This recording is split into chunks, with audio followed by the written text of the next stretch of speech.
म चाहिँ खास गरेर पहिला चाहिँ हामी अब लमजुङ हो मेरो घर चाहिँ हैन। अहिले चाहिँ हामी सीतापाइला यहाँ रामकोट बस्छौँ। अनि मेरो स्कुल चाहिँ मेरो स्कुल यही क्षेत्रपाटीबाट सुरु गरेँ। अनि त्यसपछि +2 पनि मेरो त्यही नै भयो। अनि उदाउँदै पछि चाहिँ मैले यो सिग्मा कलेजबाट सोशियोलोजी अनि इङ्ग्लिसमा चाहिँ मेरो ब्याचलर त्यहाँ गरिसकेपछि मैले मेरो मास्टर चाहिँ आयशर कलेज मा चाहिँ मैले इङ्ग्लिसमा मास्टर गरेँ। त्यसपछि बिस्तारै म आर्ट, कल्चर, थिएटर, राइटिङतिर पनि लाग्न थालेँ। सुरुवात चाहिँ मैले अलिक त्योभन्दा अगाडि पनि गरेको थिएँ गर्न चाहिँ, तर मास्टर गर्दाखेरि चाहिँ मैले त्यति बेला वान वर्ल्ड थिएटर थियो। अनि पढ्दा पढ्दै हाम्रो एउटा प्रोडक्सन नेपाली आमा भन्ने प्रोडक्सनमा चाहिँ म एसिस्टेन्ट स्टेज म्यानेजर भएर काम गर्ने मौका पाएँ। त्यो चाहिँ यो थिएटर फेस्टिभलमा पनि हामीले देखाएका थियौँ। त्यसपछि त्यो वान वर्ल्ड थिएटरमा मैले करिब 4वटा प्रोडक्सन चाहिँ गरेँ। त्यो चाहिँ सबै इङ्ग्लिसमा हुन्थ्यो। डिरेक्टर डेब्रा मोरेला भन्ने डिरेक्टर हुनुहुन्थ्यो।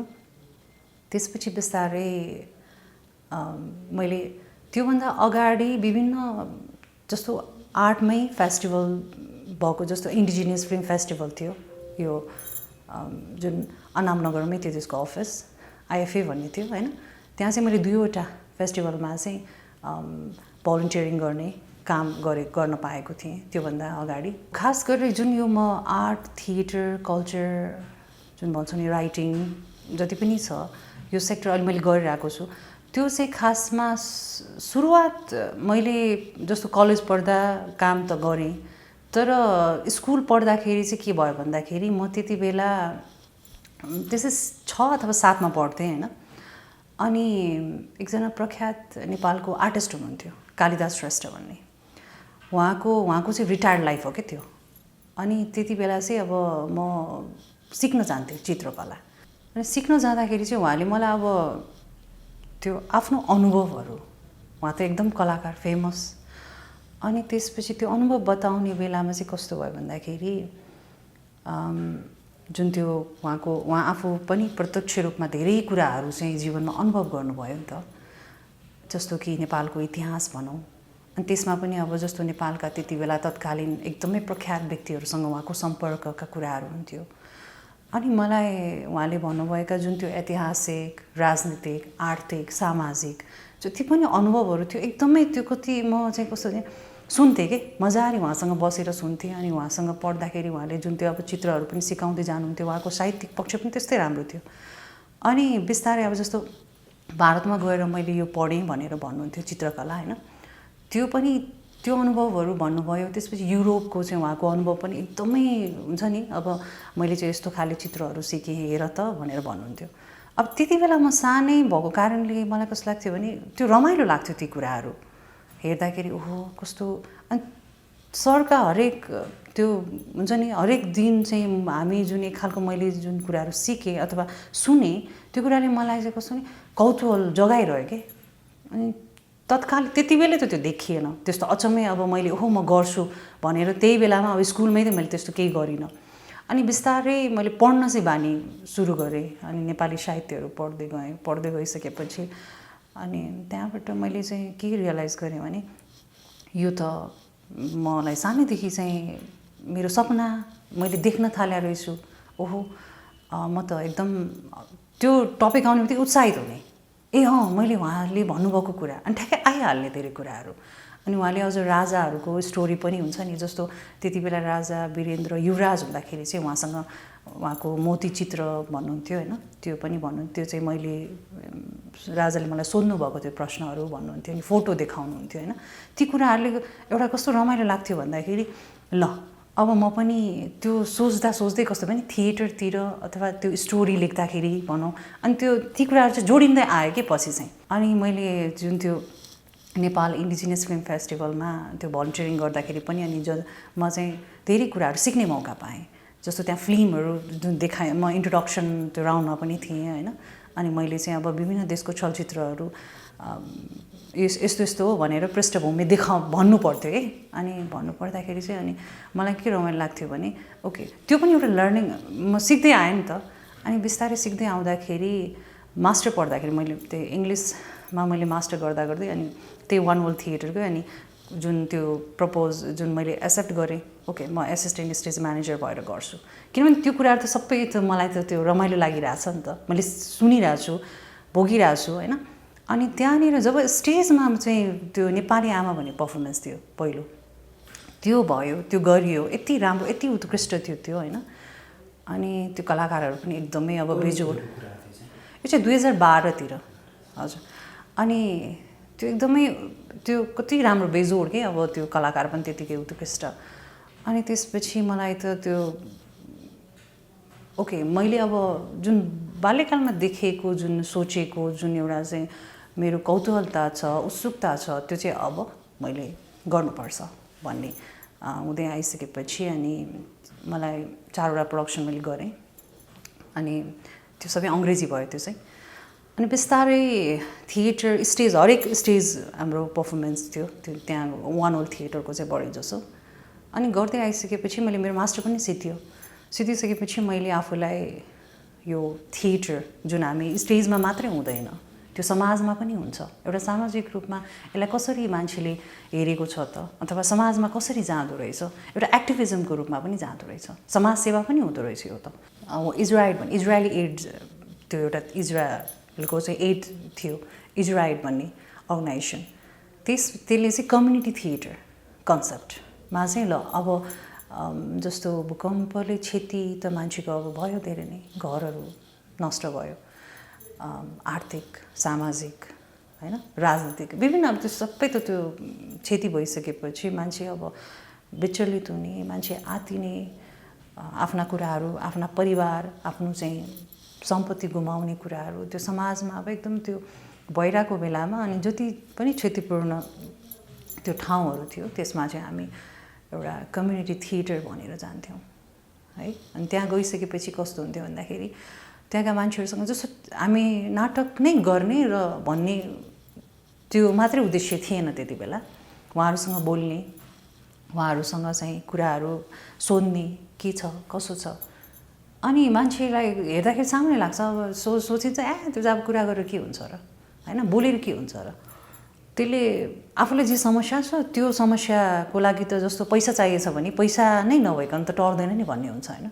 तर वास्तवमा जब हामी त्यहाँ गयौँ उहाँहरूसँग कुरा गऱ्यौँ र त्यो थिएटर भनौँ न सामाजिक नाटक विभिन्न नाटकहरू हुन्थ्यो, त्यो गरिसकेपछि उहाँहरू नजिक हुने, आफ्ना कुराहरू राख्ने, स्पष्ट रूपमा अगाडि आउने होइन, प्रश्न गर्ने विभिन्न उहाँहरूले चाहिँ गर्न थाल्नुहुन्थ्यो कि। अनि त्यसले के देखाउँथ्यो भने हामीसँग धेरै समस्याहरू त हुन्छ तर त्यसलाई देखाउँदाखेरि उसँग पनि हुन्छ उसँग नि हुन्छ उसँग नि हुन्छ चाहिँ सबैजना मिलेर गरौँ न त, अथवा ती समस्याहरूलाई चाहिँ हामी सबैजना मिलेर समाधान खोज्न सकिन्छ कि होइन। अनि त्यति बेला अब सरकार पनि पुगिसकेको थिएन गाउँ गाउँमा, किन भन्दाखेरि सरकारले डिजाइन गर्नु पर्थ्यो नि त होइन, डोनेसन लिनु पर्थ्यो। अब सब देशै ध्वस्त भएको जस्तै थियो त्यो त भूकम्पले। अनि त्यसपछि बिस्तारै उहाँ मान्छेहरू आत्तिएको अवस्थामा चाहिँ अब हामीले एउटा मानसिक रूपमा कसरी उपचार गर्न सकिन्छ त, औषधि भनेको के त भन्दा नाटक है। अनि हामीले त्यसरी चाहिँ त्यहाँ गरेको थियौँ। अनि बल्ल त्यहाँबाट चाहिँ मैले आफूलाई अलिकति सामाजिक रूपमा समाजकै परिवर्तन पनि हुँदो रहेछ भन्ने चाहिँ बिस्तारै त्यो थाहा हुँदै गइसकेपछि अनि यो सुन्न त हामीले drama therapy, music therapy, art therapy धेरै नै सुनिरहेका थियौँ तर नेपालमा त्यसरी गरिएको चाहिँ थिएन र अहिले चाहिँ बिस्तारै अब सुरु हुँदैछ।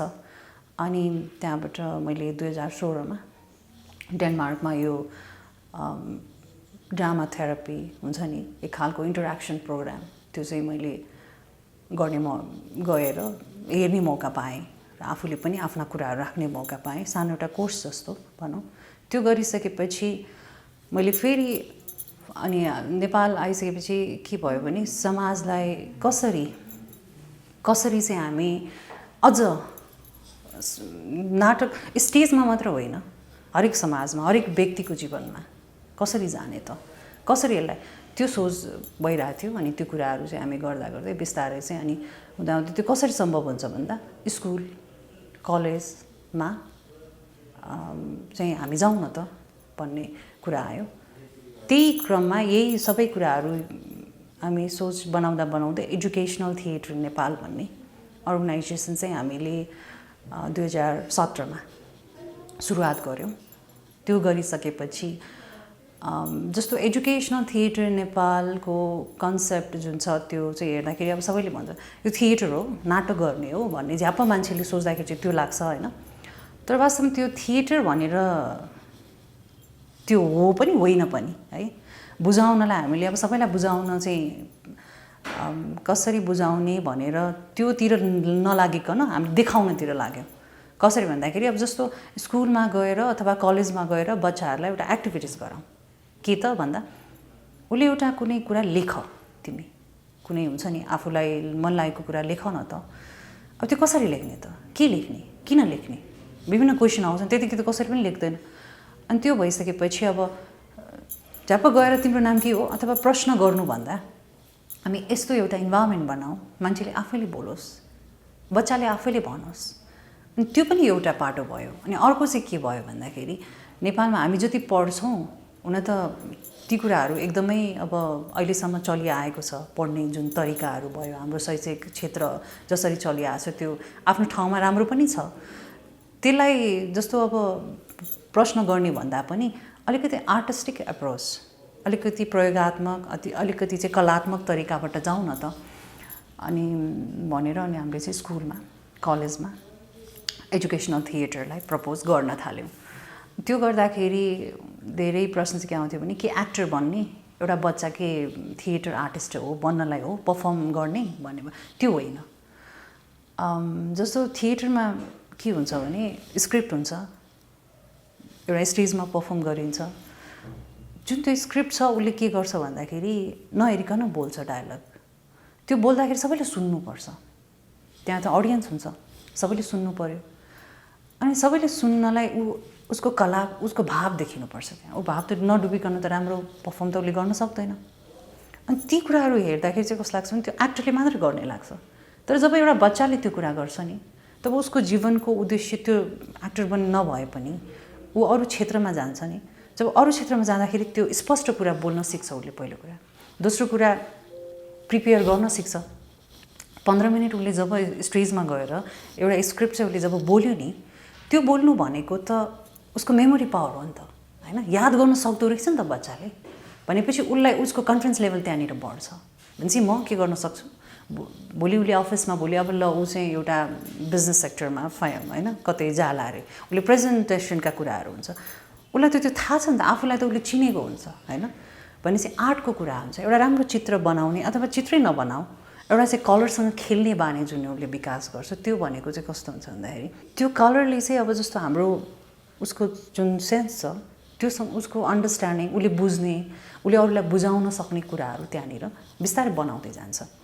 म्युजिकका कुराहरू छ, त्यो सबै कुरा चाहिँ के भन्दा एउटा राम्रो जस्तो पछि हामी कति लिडरसिप ट्रेनिङ भनेर खोलिरहेको हुन्छ होइन। त्यो स्कुल लेभलबाटै उसले सिक्दै आउँदाखेरि त त्यस्ता कुराहरूले त उसलाई भोलि एउटा राम्रो पर्फेक्ट म्यान पावर भनौँ न, त्यो बनाउन पनि त थोरै हेल्प त गर्छ नि। भनेपछि क्लियर बोल्ने बानीहरू भयो। अनि त्यो कुरा चाहिँ हामीले यसरी प्रपोज गर्दाखेरि हामी सबै भनिसकेपछि वास्तवमा त्यो प्र्याक्टिकल्ली देखिन्छ पनि। र एजुकेसनल थिएटर नेपालले चाहिँ बढी जसो विभिन्न एक्टिभिटिज, आर्ट अनि पर्फर्मेन्स, स्टोरी राइटिङ। डेनमार्कको चाहिँ मेरो जस्तो मैले भने नि जस्तो कम्युनिटी थिएटरमा इजरायलमै हामी गएर भूकम्पपछि गरिरह्यौँ नि, त्यो गर्दाखेरि चाहिँ ल ठिक छ। अब जस्तो नेपालमा हामी यसरी गर्छौँ, विदेशमा चाहिँ कसरी गरिन्छ अथवा त्यहाँ गएर त्यसलाई अलिकति त्यो के भन्छ त्यसलाई निखार्ने काम चाहिँ भएको हो। जस्तो एजुकेसनल थिएटर नेपालको मात्रै नभइकन मैले भने नि अघि नै विभिन्न सेक्टरमा काम गर्दै आउँदाखेरि चाहिँ अब त्यो समग्र जस्तो कम्युनिटी थिएटरै भनौँ, म आफू इन्भल्भ हुँदाखेरि चाहिँ लगभग मोर देन 500 हाम्रो पर्फर्मेन्सेस भयो होला। त्यो हामी त्यो पछि त काउन्ट गर्न पनि छाड्यौँ होइन। त्यो भयो अर्को कुरा। अनि अर्को चाहिँ जस्तो हाम्रो अर्गनाइजेसनबाट हामी विभिन्न स्कुल अब यसै पनि बच्चाहरू त धेरै नै हुन्छ है।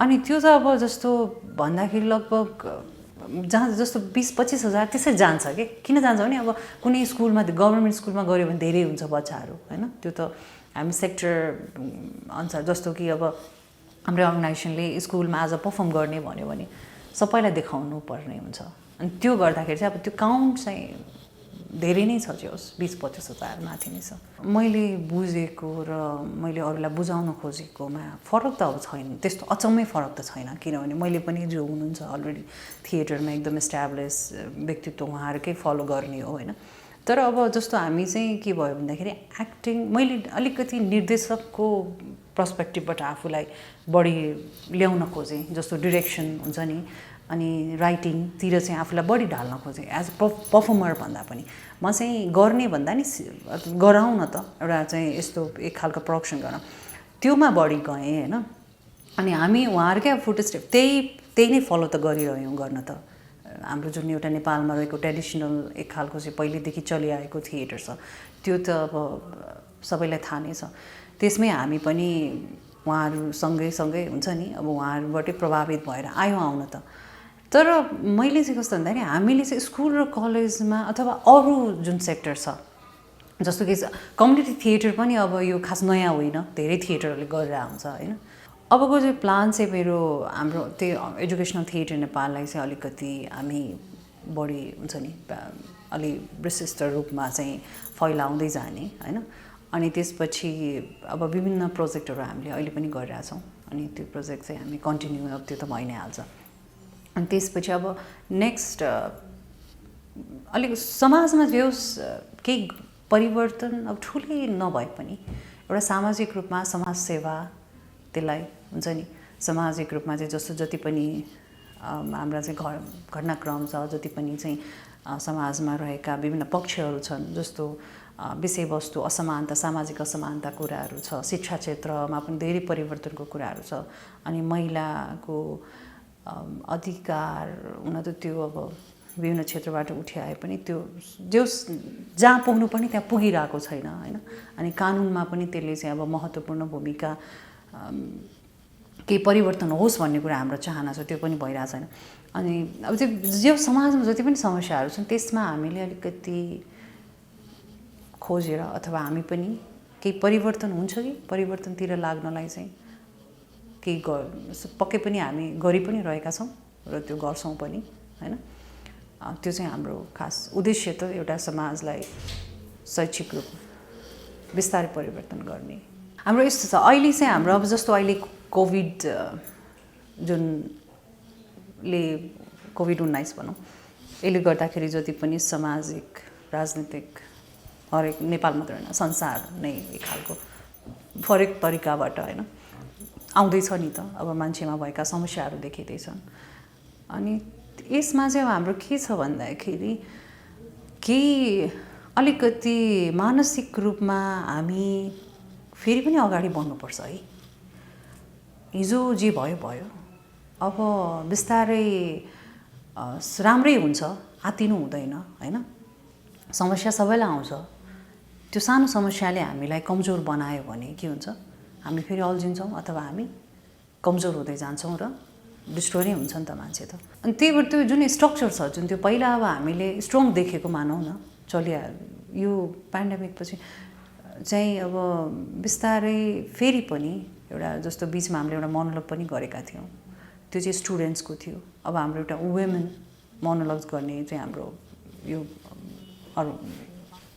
हालसालै अब सुरु हुँदैछ त्यो किन भन्दाखेरि त्यसले समस्याहरूबाट आत्तिनु हुँदैन हामी बिस्तारै अगाडि बढौँ बिस्तारै चाहिँ एकअर्कासँग सहयोग लिएर जाउँ होइन भन्ने चाहिँ खास त्यसको उद्देश्य हो म एउटा कलेजमा पढाउँछु अहिले चाहिँ म इङ्ग्लिस पढाउँछु अनि त्यसपछि बिएसडब्ल्यू र बिबिएसलाई त्यो त्यहाँ चाहिँ अब हामी जस्तो त्यसमा पनि मैले उनीहरूलाई एक्टिभिटिज गरिरहेको हुन्छु त्यही मोनोलग पनि मेरो स्टुडेन्टको पनि पार्टिसिपेसन थियो अनि अरू पनि थियो टन्नै त्यो भयो होइन अनि त्यसपछि अरू चाहिँ अब म अरू अर्गनाइजेसनमा पनि आबद्ध छु एउटा जर्मन अर्गनाइजेसनसँग काम गर्छु उहाँहरूको पनि अब नेपालमा अलिकति सेवा नै बढी गर्ने भन्ने उद्देश्य हो होइन गरिरहेको हुन्छ जस्तो लाइब्रेरी उहाँहरूको चाहिँ अहिले यो गोर्खाको चिप्लिटी भन्ने स्कुल छ, त्यहाँ चाहिँ लाइब्रेरी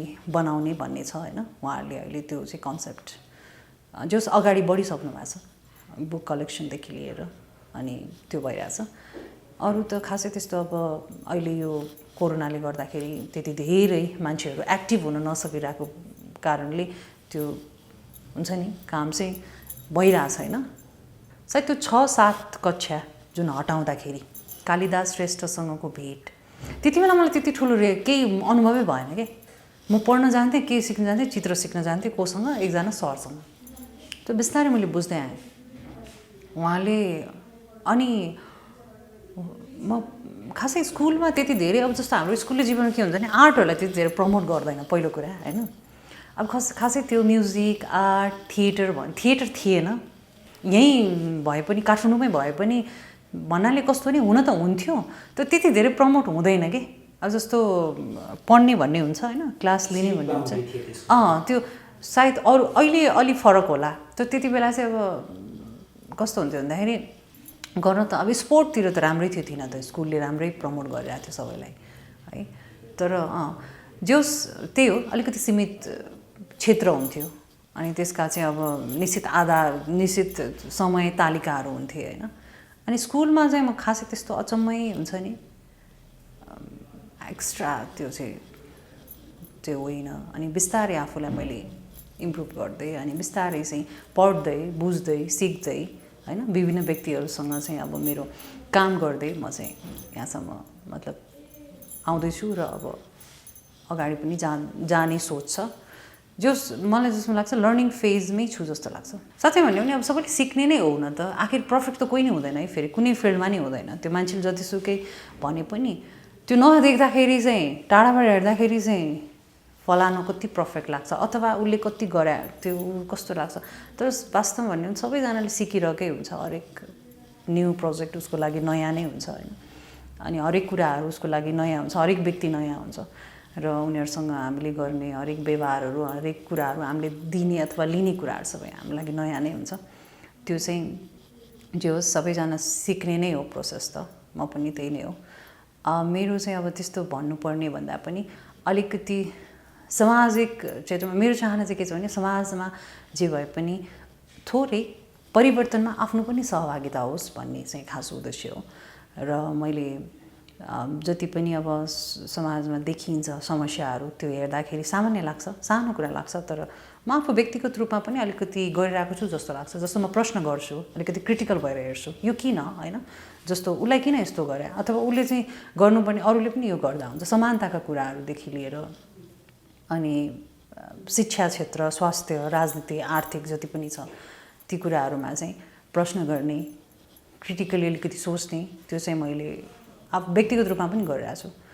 अब जस्तो मानसिक रूपमा हिलिङ प्रोसेस भनौँ न, थिएटरले मान्छेलाई कसरी चाहिँ अब उसको मनस्थितिलाई परिवर्तन गराउन हेल्प गर्छ त भन्ने कुरामा चाहिँ मैले एउटा पेपर प्रेजेन्ट पनि गरेको थिएँ।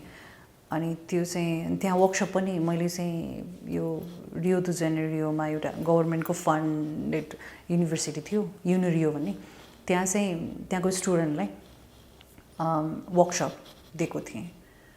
जस्तो नेपालमा चाहिँ हामीले कसरी चाहिँ गऱ्यौँ होइन काम भनेर। अनि त्यसपछि त्यो एकदमै राम्रो थियो, त्यो फिडब्याक राम्रो आएको थियो।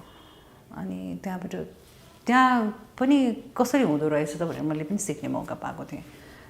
अनि बिस्तारै यो थिएटर गर्दा गर्दै अनि हामी यो स्कुलको बच्चाहरूसँग जुन कामहरू गर्छौँ नि, थिएटरको कामहरू गर्दाखेरि चाहिँ मैले यो अरू देशमा कसरी फेस्टिभल गर्छ अथवा अरू देशमा चाहिँ बच्चाहरूलाई कसरी चाहिँ थिएटरमा इन्भल्भ गराउँछ अथवा यो आर्ट स्क्रिप्ट राइटिङका कुराहरूमा यो चाहिँ थियोरिटिकल जुन जति पनि प्रोसेस छ त्योमा कसरी इन्भल्भ गराउँछ भनेर चाहिँ मैले यो एउटा वेल्समा एग्रो ड्राइसो भन्ने थिएटर छ, खास गरी त्यो चाहिँ चिल्ड्रेनको लागि हो, त्यो बच्चाहरूको थिएटर हो होइन, गर्न चाहिँ ठुलाले गर्ने तर फर चिल्ड्रेन भनेर।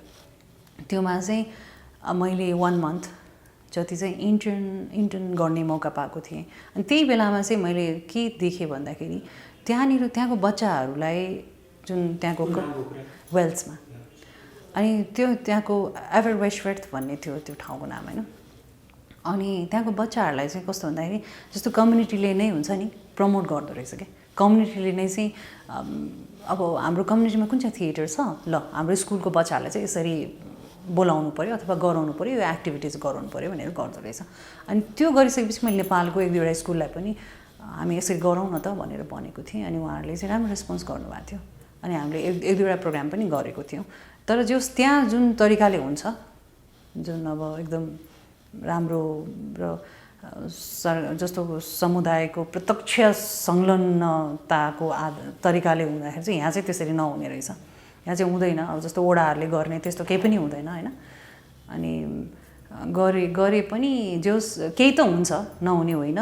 तर जे होस् हामीले सोचे जस्तो चाहिँ हुन्छ नि, एउटा गभर्मेन्टले फन्ड दिने, त्यही क्षेत्रलाई चाहिँ अलिकति ल हामी पैसा छुट्याउन त भनेर गर्ने, त्यस्तो चाहिँ नहुने रहेछ। सरकारको जबसम्म सरकारले यो क्षेत्र जस्तो बालबालिकाको विकासको लागि यी कुराहरू महत्त्वपूर्ण हुन्छ है भनेर उसले जबसम्म फन्ड दिँदैन अथवा छुट्याउँदैन तबसम्म त्यति धेरै विकास हुन्छ जस्तो पनि मलाई लाग्दैन।